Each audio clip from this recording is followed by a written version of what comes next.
এই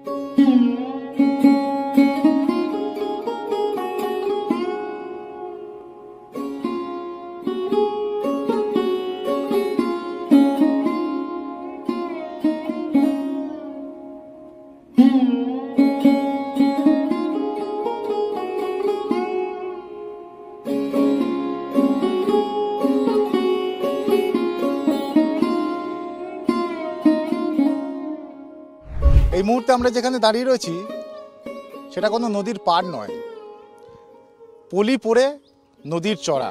আর এ নদী যে সে নদী নয়, রায়গঞ্জের কুলিক নদী চড়ায় আমরা দাঁড়িয়ে রয়েছি। এবং এই মুহূর্তে সেই নদীর একদা রায়গঞ্জের লাইফ লাইন, এই বর্তমান যে ভগ্নপ্রায় চিত্র, কচুরিপানায় আবদ্ধ, কার্যত বলা যায় মৃতপ্রায় অবস্থা।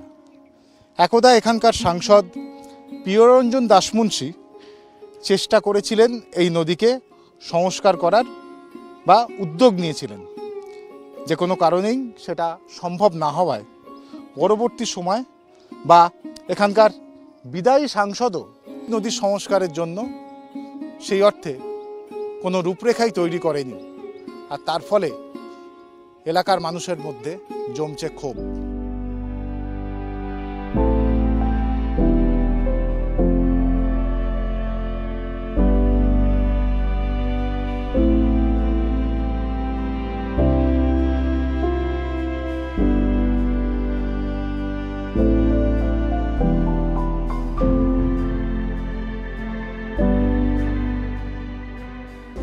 দীর্ঘদিন থেকে তো সংস্কার হচ্ছে না, এর জন্য মনে করেন পলি তোলা হচ্ছে না, এর জন্য নাব্যতা কমে যাচ্ছে জলের।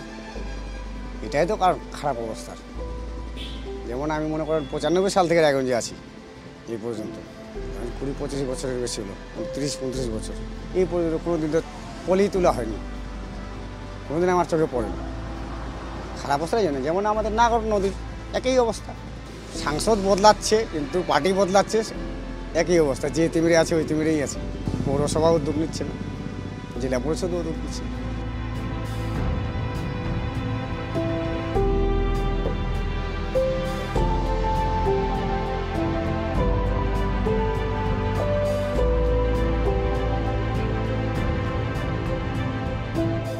একদা খরস্রোতা কুলিক নদী আজ গতিহীন।